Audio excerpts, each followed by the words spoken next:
Not a lie born from malice, not a betrayal plotted in the dark, just a truth that nobody checked. A small piece of paper, a genotype result that two people assumed they already knew. And because of that assumption, a baby boy came into this world already losing a battle he never chose to fight. If you have ever loved someone so completely that you forgot to protect yourself, or if you have ever carried the weight of news your own parents got wrong, stay, because this story is yours too. This is the story of Kim Jae-won, one of Seoul's most feared and powerful men, and Amara, the woman who walked into his world and refused to leave. A story about love that survived the kind of grief that breaks most people. A story about what happens after the worst day of your life, when you still have to choose each other. Seoul never truly slept. Even at 2 in the morning, the Han River blazed with the reflections of 1,000 lights, and somewhere beneath those lights, in offices and warehouses and underground rooms that did not appear on any city map, the machinery of power kept turning. Kim Jae-won sat at the head of a long obsidian table on the 42nd floor of a building that bore his family's name in silver letters. He was 34 years old, lean and precise in the way of a man who had learned early that every unnecessary movement was a weakness. His suit was black. His watch was worth more than most people's apartments. His face, sharp jaw, dark eyes, a scar running thin and white along his left brow from a night he never discussed, was the face of a man who had built something enormous out of something terrible. The Kim organization was not something you spoke about openly in Seoul. You knew it existed the way you knew certain storms were coming, by the pressure in the air, by the way other powerful people became suddenly careful. Jae-won had inherited the network from his father at 26, after the elder Kim died of a heart attack in the middle of what was described, publicly, as a business negotiation. Privately, everyone who mattered knew what kind of business it had been. But Jae-won was not his father. His father had been reckless, loud, a man who wore his cruelty the way some men wore expensive cologne, liberally and with obvious pleasure. Jae-won was different. He was cold the way deep water was cold, not at the surface where you could see it coming, but underneath where it settled into your bones before you even realized you were drowning. He ran his organization with surgical efficiency. His enemies did not get warnings. His allies never had to ask twice. And the people who worked for him, the drivers, the accountants, the men who stood in doorways with their hands folded, were fiercely loyal in the specific way that came from knowing they would never be more loyal to anyone else. He had never been in love. He had been with women, of course, beautiful, sophisticated women who understood what they were entering and what they were not. Short seasons of warmth in a life that was otherwise all edge and obligation. None of them had reached anything in him that felt like the word he occasionally heard other men use with embarrassing sincerity: love. He had decided, somewhere around the age of 30, that it was not a thing available to men like him, not something the universe offered to people with his particular biography. He had been wrong. Her name was Amara, Osei. She was 29 years old, Nigerian-British, and she had arrived in Seoul 8 months earlier to lead the West African Cultural Outreach Division of a major international arts foundation. She had a laugh that arrived before she did, big and unguarded and entirely unafraid of being the loudest sound in the room. She had natural hair that she wore in elaborate styles that changed every few weeks, and a wardrobe that managed to be both professional and entirely herself. She spoke 4 languages, she argued with taxi drivers who tried to overcharge her and won every time. She had a habit of tilting her head slightly to the right when she was listening to something she found genuinely interesting, as if she were trying to hear it from a better angle. She and Jae-won met at a charity gala hosted by the foundation, one of those high-ceiling, soft music evenings where the purpose was to be seen giving money to important causes. Jae-won attended because the organization's board included two people whose goodwill he needed to maintain. Amara attended because it was her job and because she genuinely believed in the cause, which was supporting children's arts education across underprivileged communities in 4 countries.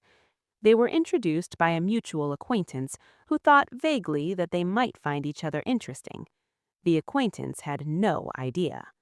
Amara, who had done her research on every significant name that would be in the room that evening, knew exactly who Kim Jae-won was. She knew the rumors. She knew the careful language in the financial press. She knew that powerful men in expensive suits at Seoul charity galas were often not what their charitable giving suggested. She shook his hand and looked at him with the particular directness of a woman who had decided some years earlier that being intimidated by powerful men was a waste of perfectly good time. "You fund children's arts programs," she said to him after the pleasantries. "Among other things," he said. "Why?" He looked at her. Most people did not ask him why. Most people accepted his authority as a given, not a question. "Because when I was 8 years old, the only thing that kept me from becoming something I did not want to be was a music teacher who stayed an extra hour every week and taught me to play piano. I could not afford to find that teacher. I can afford to fund others like her." Amara tilted her head to the right. That was how it began. They did not fall in love the way it happened in films, not in a rush of sensation and certainty over one magical evening.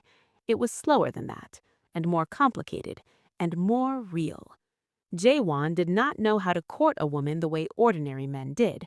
He did not send flowers, because sending flowers had always felt like a gesture rehearsed from a manual he never read. Instead, he arranged for a private viewing of a West African contemporary art exhibition he knew she had been hoping to attend before it closed. He said only, when he told her about it, "You mentioned it once. I thought you might want to go before it ends." She went. She called him afterward at 11 o'clock at night and described every piece in the exhibition to him in detail, and he listened for an hour without once looking at anything else. He was terrifying to be around at first, not because he was unkind to her, he was never unkind to her, but because of the world that orbited him, the security detail that appeared at restaurants, the conversations that stopped when she entered rooms, the men with careful eyes who watched everything. Amara was not naive. She understood, slowly, what she was moving toward. She asked him about it directly one evening at a small restaurant in Itaewon, where he had somehow arranged for them to be the only two diners. "I need to know who you actually are, not the charitable gala version." He was quiet for a long time. Then he told her, not everything, never everything, but enough, the shape of it, the inheritance he had not asked for and could not entirely refuse, the rules he had built around it to keep him from consuming him entirely, the lines he would not cross, the things he had done that he could not undo. When he finished, she sat with it for a while. "I'm not going to pretend I'm comfortable with all of that, but I'm also not going to pretend I can walk away from you just because it's the sensible thing to do." Something in him shifted. Something he believed was sealed. They had been together for 7 months when Jae-won asked her. It was a Sunday evening.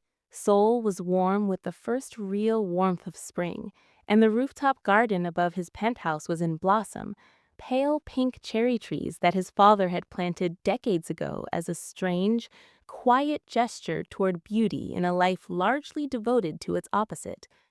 Jae-won had maintained the garden faithfully. It was one of the things Amara loved about him that surprised her most. This man who ran an empire through ruthlessness and strategy, who could be in one moment utterly cold, tending his dead father's cherry trees with genuine, unhurried care.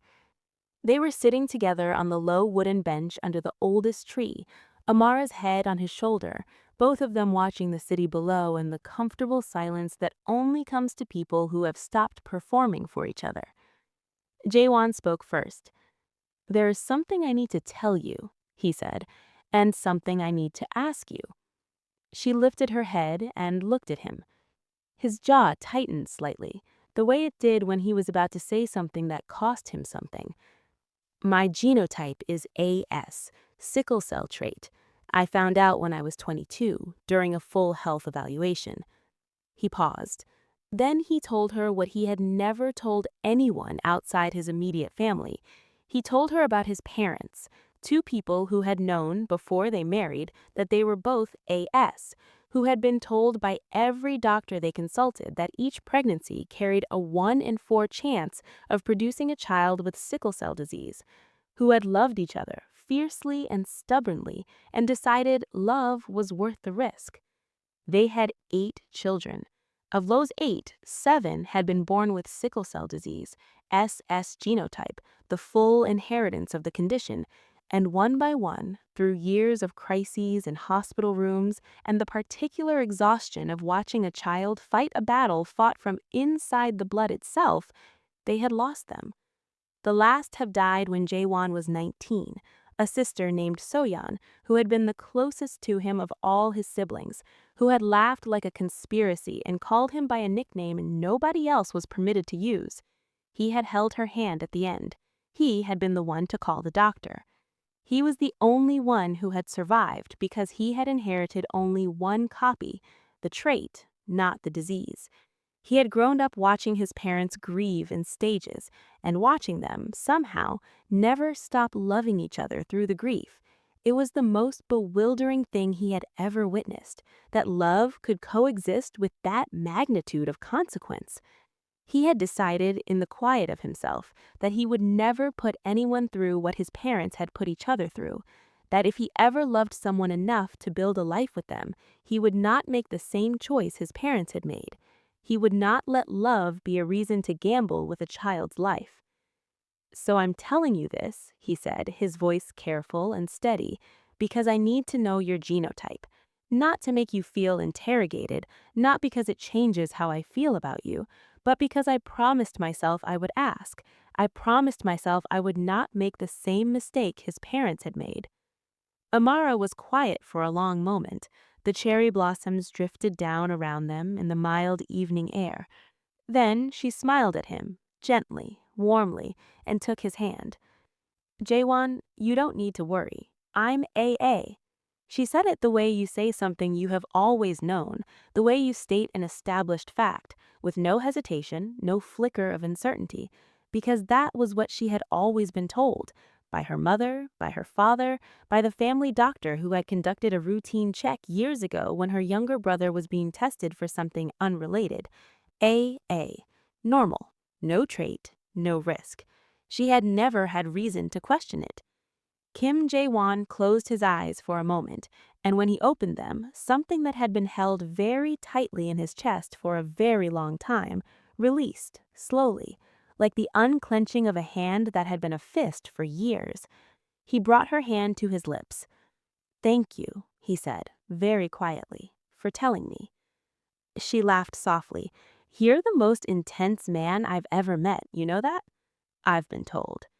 If this story is already pulling at something in you, if you can feel where this is going and it scares you a little, hit that subscribe button right now and turn on notifications, because what happens next, you need to be here for it.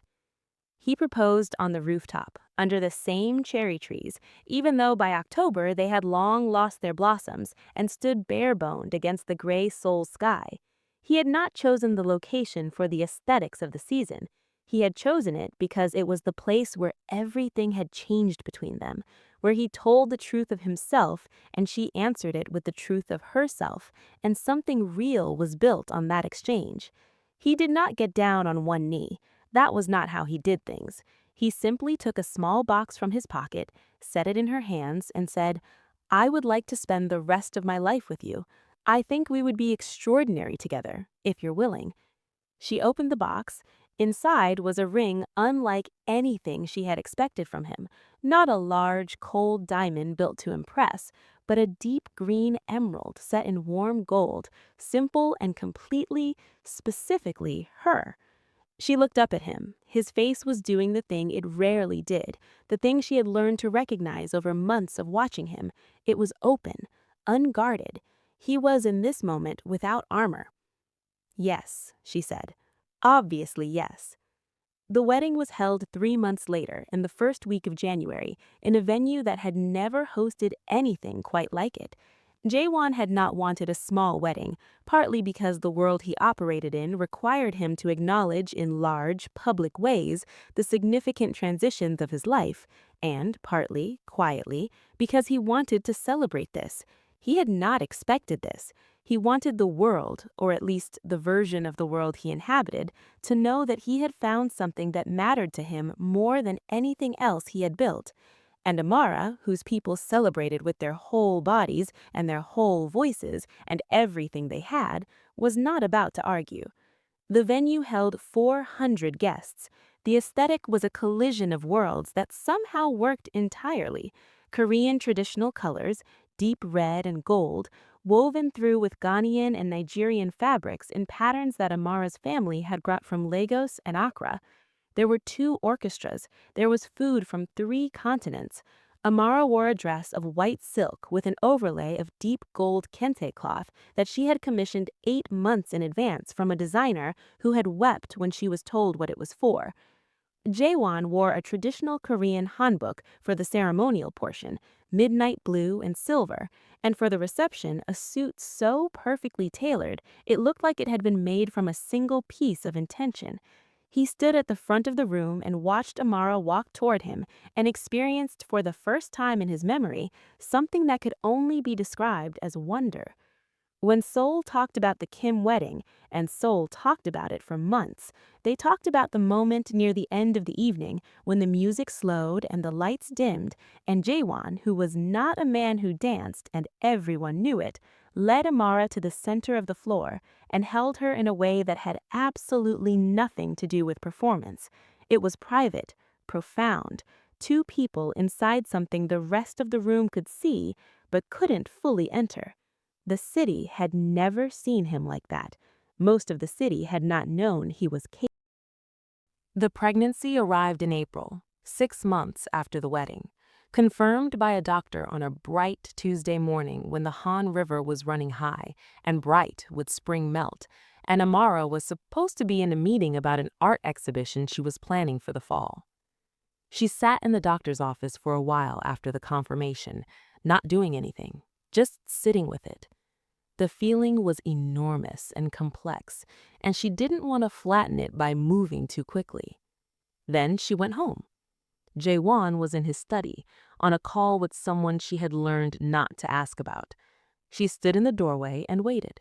He looked up, registered her face, and ended the call with a 3-word sentence that she suspected was extremely abrupt by the standards of whoever was on the other end. She held up the test. He crossed the room in 5 steps and took it from her hands and looked at it for a long time. And then he looked at her, and he said nothing for several seconds that felt enormous. "Are you?" he started.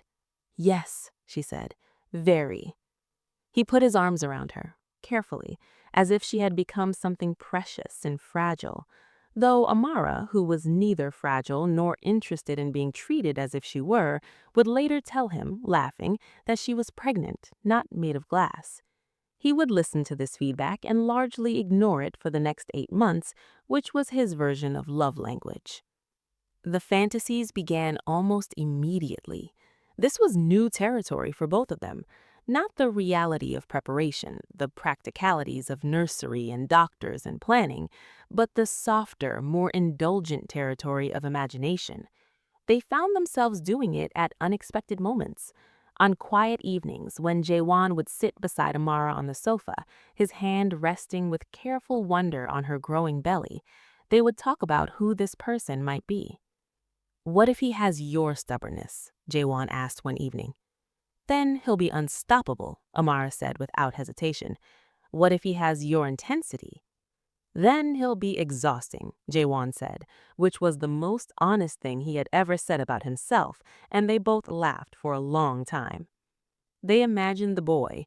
They had decided not to find out the gender officially, but both of them had landed quietly and separately on the same feeling that it was a boy, growing up between two worlds, speaking Korean and English and Twi, eating jollof rice and samgyeopsal with equal enthusiasm, inheriting his father's precision and his mother's warmth, and the particular unshakable confidence of a child who has been loved from before birth with the full force of two very strong personalities. They imagined teaching him things. Jae-won, who had never spoken about the piano in years, told Amara one night that he would like to teach his son to play.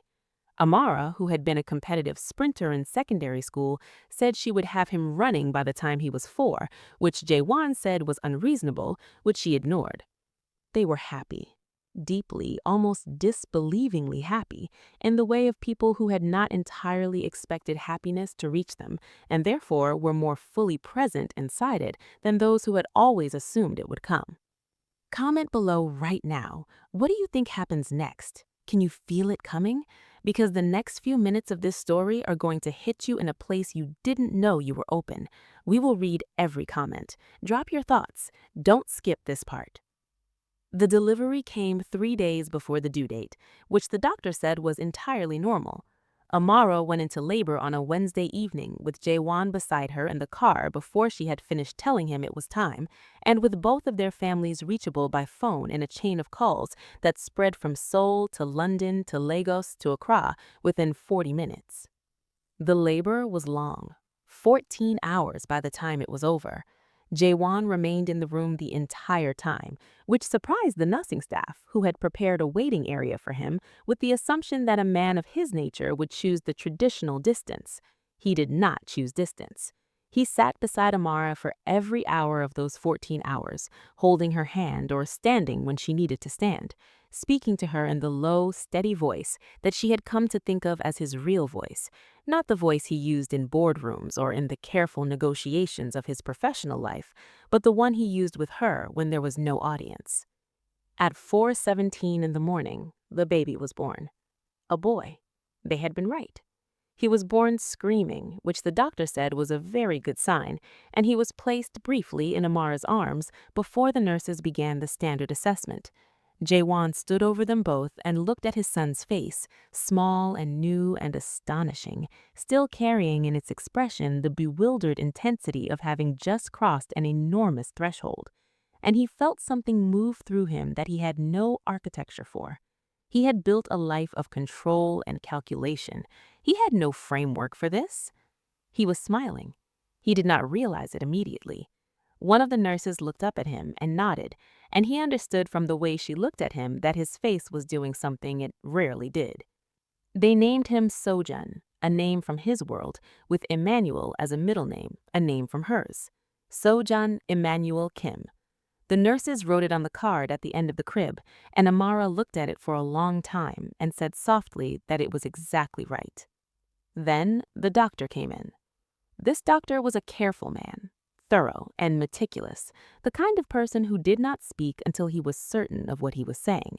He had been Amara's obstetrician throughout the pregnancy, and they had built the specific kind of trust that forms between a patient and a good doctor over months of honest, attentive care. He came in with results from the newborn screening panel, and his expression, which was usually composed, was carrying something different. "Mr. Kim, Mrs. Kim, I need to speak with you about the results of the newborn blood screening." The room went very quiet. Jae-won's hand, which had been resting on the edge of the crib, went still.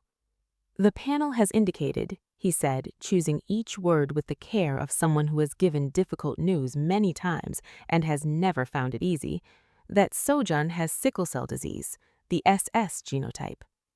There was a silence that lasted no more than 5 seconds, but felt structural, like the pause before a building decides to fall. Jae-won did not move. He did not speak. He stood with one hand on the crib rail and looked at the doctor with an expression that contained no readable emotion, because the emotion was too large and too specific to be read by anyone who was inside it. Amara made a sound, not a cry, not yet, but a sound that was the precursor to something much larger. Her arms tightened around the baby. The doctor continued, carefully, compassionately, explaining what this meant, what the immediate care pathway would look like, what they should expect in the weeks ahead. He was excellent at this. He had chosen his words well. But neither of his patients were hearing the specifics anymore. They were somewhere else entirely, in the specific interior landscape of a piece of information too enormous to absorb standing up. After the doctor left, Jae-won turned slowly and walked to the window. He looked at the city below, gray with early winter dawn, Seoul beginning to move in its millions. He put one hand against the glass. He was thinking of So-yeon. He was thinking of the last time he had held his sister's hand. He was thinking of his mother's face at 7 funerals spread across 9 years. He was thinking of what he had promised himself in the quiet of himself, 21 years old and standing at a graveside, that he would never do what had been done. He had asked. He had been so careful. He had. The love did not disappear all at once. It is important to understand this. What happened was not a switch being thrown. It was more like a light source losing power slowly, still illuminating, still recognizable, but dimming at the edges, and then dimming further, until the shape of what had been there was present only as an outline. Jae-won was not a man who processed pain by speaking. He processed it by going somewhere interior and silent, where he could contain it without being destroyed by it. This had served him all his life. It was how he had survived his childhood, his inheritance, the particular aloneness of being the only living child of parents who were still, impossibly, alive. The interior silence was protective. It was functional. It was, in every context he had lived in before Amara, appropriate. But Amara was not a context. She was a person, and the silence that Jae-won directed at her in those first weeks after Seo-jun's diagnosis was not the comfortable silence of the rooftop under the cherry trees. It was something colder, something that had a direction to it. He did not scream at her. He did not make accusations, not at first, but he stopped reaching for her. He stopped the small, habitual gestures of their life together, the hand at the small of her back, the coffee brought without being asked, the texts in the middle of the day that said nothing significant and meant everything. He became present only in the physical sense, in the same rooms, breathing the same air, and absent in every way that mattered. Amara was fighting her own war at the same time. She was caring for a newborn with a serious chronic illness, while her body was still recovering from 14 hours of labor, and her heart was fractured in a way she had no language for. She was calling her mother in Lagos every night, at a time that was 3 in the morning in Nigeria, speaking in a hushed voice so as not to wake the baby, trying to explain what had happened. She was researching sickle cell management with the obsessive, sleepless urgency of a mother who has been handed a problem she refuses to accept as unsolvable. She was doing all of this while the man she loved was standing in the same rooms as her and looking at her with something in his eyes that she had not put there and could not remove. She understood what it meant. She had told him she was AA. The baby was SS. The math was simple and devastating. If Jae-won was AS and the baby was SS, then the baby's mother had to be at minimum AS, which meant Amara was not what she had said she was. She knew this. She had known it from the moment the doctor spoke, before the logical chain had even fully formed in her conscious mind. She had known it the way you know something your body has registered before your mind has processed. She had not lied. This is what kept her awake at night, this distinction, this terrible specific detail. She had not lied. She had told him what she had been told, but what she had been told was wrong. One of her parents, she would find out later through the testing she arranged immediately in the weeks after Seo-jun's birth that it was her father, carried the sickle cell trait and had either not known or not said. The family doctor who had given her the AA result years ago had made an error, or the records had been wrong, or some collapse of information in the chain between her father's health and her own paperwork produced a result that was simply, catastrophically incorrect. She had not lied, but the outcome was indistinguishable from a lie, and she did not know how to make Jae-won feel the difference when she could barely feel it herself. 5 months after Seo-jun was born, on a Thursday morning in late spring, when the cherry trees were beginning to bloom again on the rooftop, and the city was warming and the world was continuing as if nothing in particular had happened, Seo-jun Emmanuel Kim died. He had been in and out of the hospital 4 times in his short life. Each crisis had been handled with everything medicine could offer. The medical team had been extraordinary, the care had been unfailing, and at the end of it, at the end of all of it, the disease had done what it sometimes did regardless of what was brought against it. He was 5 months and 3 days old. He had smiled once at his father, in a particular and focused way that small babies smile when they have landed on a face they have decided belongs to them. Jae-won had kept that moment in a place inside himself that nothing else occupied. The apartment was full of flowers that people had sent, the way people sent flowers because they did not know what else to do, and flowers were something. Amara was sitting on the floor of the nursery, which she had not been able to clear yet and could not think about clearing, her back against the wall beneath the window. The small wooden crib was 6 feet from her. The tiny blanket with the elephants on it, a gift from her mother brought from Lagos, was folded over the rail. Jae-won came in and stood in the doorway. He looked at her for a long time. Then he said, "You told me you were AA." His voice was not raised. It was level and precise, and cold in the way that deep water was cold, and it was more devastating than shouting would have been. "That's what my parents told me," she said. "Your parents told you." He repeated it as if testing the weight of each word. Yes, she looked up at him. Her eyes were dry, not because she was not grieving, she was grieving in a way that had no shape yet, only size, but because she had run out of tears some hours ago and her body had not yet found more. "I told you what I was told. I didn't know it was wrong. I didn't know one of them was, I asked you one thing that mattered more than anything else, and I told you the truth as I knew it." Her voice was still, terribly still. "You want to stand there and tell me I did this, that I chose this. Look at me, Jae-won. Look at what I'm sitting in the middle of. Do you think I would have—" She stopped, not because she ran out of words, but because the words were becoming something too large for her throat. He left the room. In the weeks that followed, the apartment that had once been warm with their specific hard-won intimacy became something difficult to inhabit. They moved through it with the careful avoidance of two people trying not to collide, each carrying something enormous that they had not found a way to put down or share.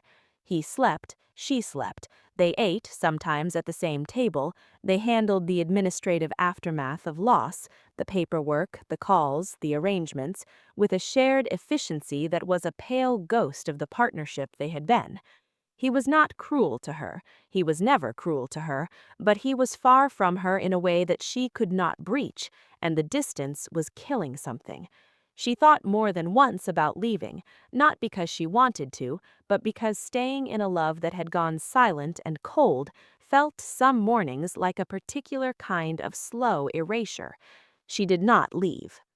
It was Jae-won who broke it. He came to find her on the rooftop on a hot August night when she had gone up there because the apartment was too quiet, and the rooftop, with its ghosts of blossoms and its view of the lit city, was the only place in the building that had ever felt like a space she fully shared with him.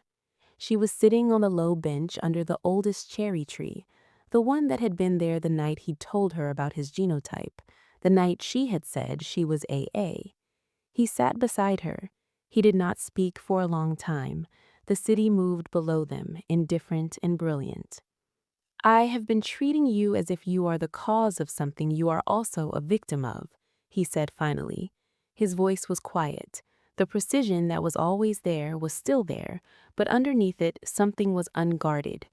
I have been directing at you a grief that belongs to something much larger than you, and I have been doing it because I know you, and you are close enough to hurt. And everything else, the disease, the genetics, the doctor who gave you the wrong result, the information that should have been passed down and wasn't, none of those things are close enough to hurt. Amara was very still. You lost him too, he said. You lost him first, in a way I don't think I've let myself think about. You carried him. You were in that room for 14 hours. You held him when they took him from you to do the first tests. You were his first and most fundamental world. He stopped. I'm sorry, he said. I am deeply, genuinely sorry. Not for being broken by this. I don't think I could have done otherwise, but for the way I aimed it. Amara turned and looked at him. In the low city glow, she could see his face, open and stripped of the armor that was usually there. Not absent, the armor was always partly there. It was part of his architecture, but opened enough. She had been carrying her own complicated grief about her father, who had been tested since and confirmed AS, who had called her in the days after Sejun's death, unable to speak coherently through his own guilt. She had been carrying the terrible weight of something that was no one's fault and everyone's consequence. She had been carrying the silent question of whether the man she loved would ever come back fully to the place where they had been. She put her arms around him. He held her for a long time, not the careful, protective hold of the pregnancy months. This was different. This was two people holding each other up because neither could do it alone, and they had finally stopped trying. What do we do now? She asked, much later, quietly. He pulled back slightly and looked at her, and in his eyes was something she recognized, the focused, specific look of a man who has made a decision and is stating it, not discussing it. We find another way, he said. Jae-won approached the problem the way he approached every significant challenge in his life, with complete, methodical commitment. He assembled a team. He read everything available. He flew to London to speak with the specialist widely considered the leading expert in pre-implantation genetic testing for sickle cell disease. He flew back and hired the best reproductive medicine team in South Korea and arranged a private consultation for himself and Amara within the week. Amara watched this with a feeling she could not entirely name. It was related to love, but deeper than the word usually reached. It was the feeling of watching someone choose, actively and with effort, to come back, to not let the worst thing become the final thing. The doctor who led their IVF consultation was a small, direct woman named Dr. Park Soo-yeon, a name that made Jae-won go still for a moment when he first heard it, which Amara noticed and reached over and quietly took his hand. Dr. Park explained the process with calm, structured clarity. IVF with pre-implantation genetic diagnosis, PGD, would allow them to test embryos before transfer for the SS genotype. Any embryo carrying 2 copies of the sickle cell gene would not be transferred. They would select only embryos that were either AA or AS, healthy or carrying the trait, but not the disease. It is not a guarantee of a healthy pregnancy or a healthy child in every sense, Dr. Park said, but it removes with very high accuracy the specific risk you are asking us to address. Jae-won asked several precise, specific questions. Amara asked several more. By the end of the consultation, they had a plan. The process was not easy. IVF was never easy. The hormone protocols were physically demanding and emotionally exhausting in a way that Amara was warned about, but still found larger than the warning. There were appointments every few days, monitoring, adjustments, the repetitive and clinical intimacy of the process, which was nothing like the making of Sejun and was never going to be, and which required a certain kind of courage to continue in despite that difference. Jae-won was present for every appointment. This surprised Dr. Park, who did not say so but whose expression said it. He's always here, the nurse mentioned to Amara at one point, not unkindly, more with a gentle wonder. "He is," Amara said. And what she meant was, yes, he is. He is here. He came back, and he is here. The first cycle produced 6 viable embryos. PGD testing identified 2 as AA and 2 as AS, 4 healthy options. 2 were SS and were not used. On the day they received the results, Jae-won and Amara sat with Dr. Park and looked at the numbers together.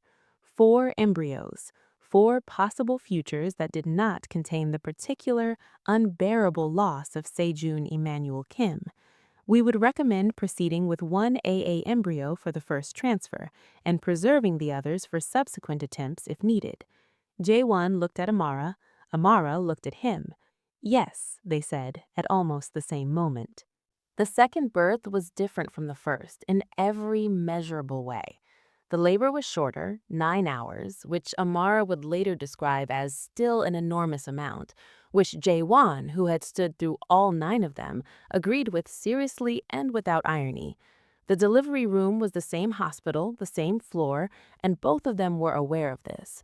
The geography of it, the way this space held 2 different experiences now, one dark and one still forming. At 6:43 in the morning, as Seoul's July sky was going from gray to gold outside the hospital windows, their daughter was born. She arrived into the world in a very different way from her brother. She did not scream immediately. She opened her eyes first, dark and alert and extraordinarily focused, as if she was doing her own assessment of the situation before she committed to an opinion about it. And then, having made her determination, announced herself with a sound that was less cry and more declaration. The nurses did their assessment. Dr. Park came in and reviewed the results of the newborn panel, which they had requested as quickly as possible, which everyone in the room understood why, and looked up from the chart and said in the quiet, firm way of a person who has good news and knows the exact weight it carries, "She's healthy. AA genotype confirmed." The room was silent for a moment. Amara, who had held herself together with extraordinary discipline through the labor and the delivery and the wait, put her face down against her daughter's head and let go of the discipline entirely. She cried in a way she had not cried since the worst days, but differently. This was not grief. This was something on the other side of grief. The release of a tension held so long it had become structural. Jae-won stood beside the bed and looked at his daughter and felt, running through him in a wave that he could not have prepared for and would not have wanted to, the specific quality of joy that only exists on the far side of surviving something. He had not known it was possible to feel this. He had not known, honestly, that he was capable of it. He reached out one finger, and the baby, his daughter, wrapped her hand around it with the completeness and the total conviction of a person who has decided, instantly and without reservation, that this is hers. They named her Jeon Amara Kim, the first name in his language, a name that meant approximately wisdom and lotus, which Amara said suited her already based on exactly 37 minutes of acquaintance. The middle name for her mother and for the woman his daughter would grow up watching, unafraid, fluent in 4 languages, stubborn and direct with taxi drivers, and completely capable of loving a complicated man through the most complicated years of both their lives. Jeon Amara Kim looked at her father with those dark, deliberate eyes, and he understood, in a way that rearranged something foundational in him, that this was where the rest of his life began. They returned to the rooftop when Jeon was 11 months old, on a Saturday afternoon in April when the cherry trees were in full bloom for the 3rd spring since everything had changed. Jae-won held his daughter in the crook of one arm. She was wearing a small outfit in dusty rose that her grandmother in Lagos had sent, embroidered along the collar with a traditional pattern, and she had her mother's expression and her father's brow, and a personality that was already, at 11 months, making its opinions known with great clarity and no patience for delay. Amara stood beside them and watched her daughter reach out toward the blossoms with the focused, total intention of a person who has seen something beautiful and has simply decided to have it. "She's going to be terrifying," Jae-won said. He said it with something in his voice that was entirely new to that word. "Yes," Amara agreed. "She really is." There was a version of their life that had not survived, a boy who had been named Seoul Emmanuel Kim, who had smiled once to his father in the particular focused way of a baby who has decided a face belongs to them, who had been loved with the full force of two very strong people for 5 months and 3 days. They did not pretend he had not existed. They did not pretend the grief had resolved into something clean and narratable. It hadn't. It lived in them the way losses live, not as an absence that healed, but as a presence that shifted over time, becoming less sharp and more integrated, a part of the architecture of who they were, rather than a wound in it. Jae-won's organization did not dissolve when he became a father. His world did not become simpler or safer or more conventional. He was still the man he was, complicated, precise, operating at the intersection of things that could not be made entirely clean. But something in how he moved through it had changed. The coldness that was total was no longer total. It had a room inside it now, a rooftop specifically, with cherry trees and a wife and a daughter who reached for blossoms. Amara continued her work with the foundation. She launched in the year after Jian's birth an additional initiative, a public health campaign aimed at raising awareness about genotype testing before marriage, specifically targeting communities where the information was not consistently passed down or correctly recorded. The campaign was not political, it was not preachy, it was, like everything Amara did, direct and warm and completely itself. It reached in its first year several 100,000 people in 6 countries. She named the campaign for Seljen.